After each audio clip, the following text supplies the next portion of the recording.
spring at home, but unmindful of clock or calendar, the Vietnam struggle goes on.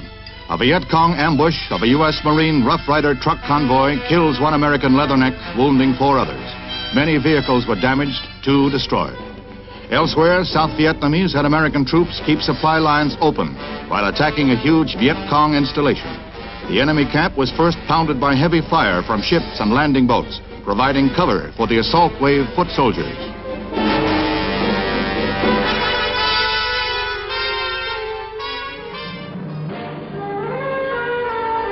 Anti-war demonstrators protest U.S. involvement in the Vietnam War in mass marches, rallies, and demonstrations. Central Park is the starting point for the parade to the UN building.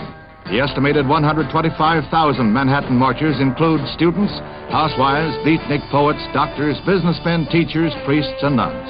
Makeup and costumes were bizarre.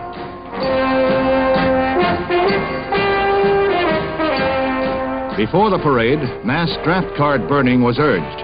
Demonstrators claimed 200 cards were burned, but no accurate count could be determined. Reporters and onlookers were jostled away on purpose. Although mostly peaceful, shouted confrontations were frequent and fiery during the course of the march. Themselves acknowledge they have used LSD. Warren Wallace asked them what they thought the hippie movement was trying to accomplish. What we're thinking about is a peaceful planet. We're not thinking about anything else. We're not thinking about any kind of power. We're not thinking about any of those kind of struggles. We're not thinking about revolution or war or any of that. That's not what we want. Nobody wants to get hurt. Nobody wants to hurt anybody. We would all like to be able to live an uncluttered life, a simple life, a good life, you know, and like think about moving the whole human race ahead a step or a few steps. And, or half a step. Yeah, or a half a step, or anything. Or at least not more positive. At least not going around in circles like it is now. Do you think that your movement or your idea, the hip idea, is essentially connected up with drugs?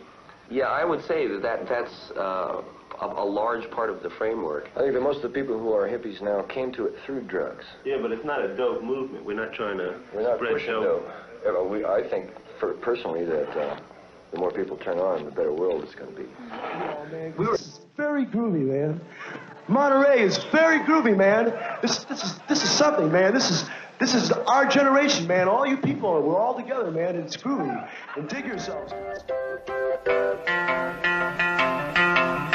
I thought love was only true in fairy tales, meant for someone else, but not for me.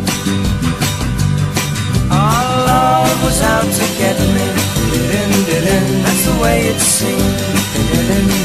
Disappointment haunted all my dreams. And I saw her face. Now I'm a believer.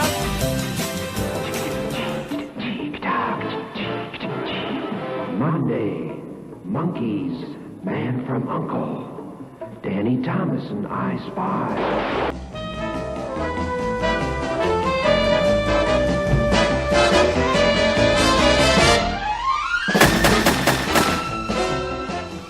What? You cannot eat breakfast. Why not? Because this is going to build us a mountain, you see, to the window. True. Okay.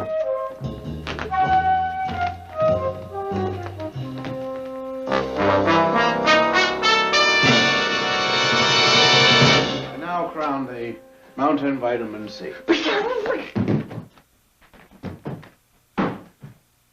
come on. Listen.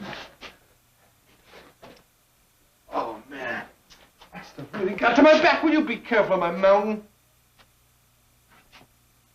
Man, you hit it. Ready? Ready? Nice crouch now. Nice. Okay. All right. Hit You it. ready? Never catch a cold running up that mountain. You better believe it. Here we go.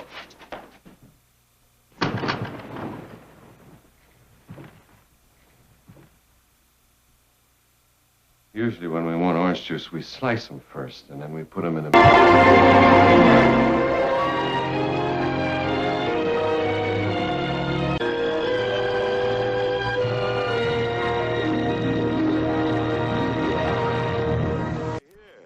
It's Walt Disney's The Jungle Book. Look for the bare necessities, the simple bare necessities. Forget about your worries and your stress. Ooby-Doo. I want to be like you. I want to walk like you. Talk like you. You don't even know what I am, Dad. You don't know who I am. You don't know how I feel, what I think. And if I try to explain it the rest of your life, you will never understand.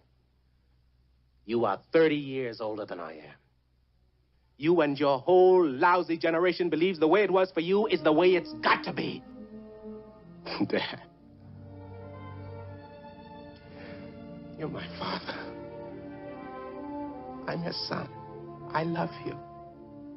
I always have, and I always will. But you think of yourself as a colored man. I think of myself as a man.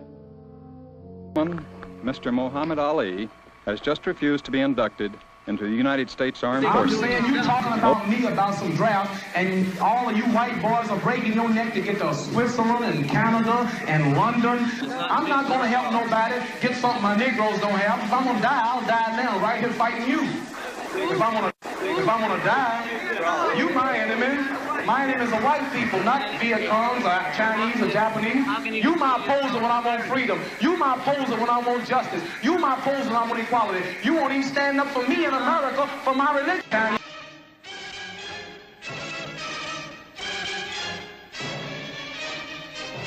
4 days of rioting, looting, and arson rocked the city of Detroit in the worst outbreak of urban racial violence this year. Entire blocks of homes become infernos. At least 36 are killed, more than 2,000 injured, and damage topped the $500 million mark. Newark, New Jersey became a city of race riots, violence, looting, and hate. For 5 days, it was a battleground and a looter. Alleged dissatisfaction with the welfare system causes riots in the ghetto district of Boston's Roxbury section. Stores were smashed, burned, and looted in 3 nights of violence. All newsmen around the country have watched for years at television pictures of what happens in a riot or in a racial disturbance or just a general disturbance, call it what you will. And we always wonder what it's going to be like when we're right in the center of one and when you're the target. But it's a very strange feeling, because no matter how liberal you may think you are or how conservative you may be, no matter what your own personal views are, all of a sudden you find that there are folks who live in the same town you do in the same year who hate you enough, at least on given occasions, to attack you. And it makes you kind of wonder. Not because you don't understand it. I suspect we all could list 5 or 6 reasons why something like this starts and why it continues. But because when it gets down to the very personal thing of just one guy against another guy on a street corner in your hometown, then it doesn't make any sense at all. We have many more difficult days ahead. And some of the old optimism was a little superficial, and now it must be tempered with a solid realism. And I think the realistic fact is that we still have a long, long way to go, and that we are involved in a war on Asian soil, which, if not checked and stopped, can pause in the very soul.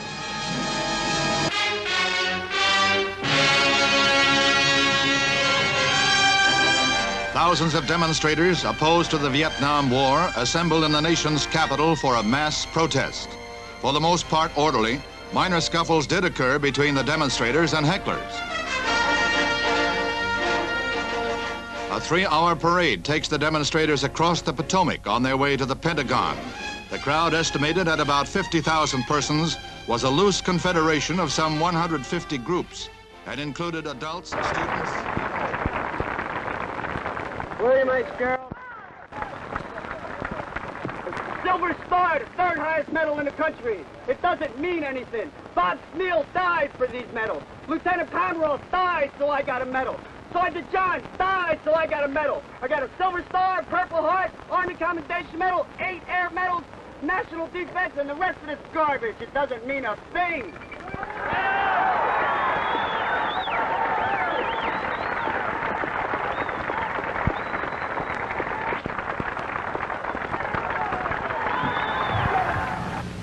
Why? Why should 3 presidents and the elected representatives of our people have chosen to defend this Asian nation more than 10,000 miles from American shores. We cherish freedom, yes. We cherish self-determination for all people, yes. We abhor the political murder of any state by another, and the bodily murder of any people by gangsters of whatever ideology. And for 27 years, since the days of Lend-Lease, we have sought to strengthen free people against domination by aggressive foreign powers. But the key to all that we have done is really our own security.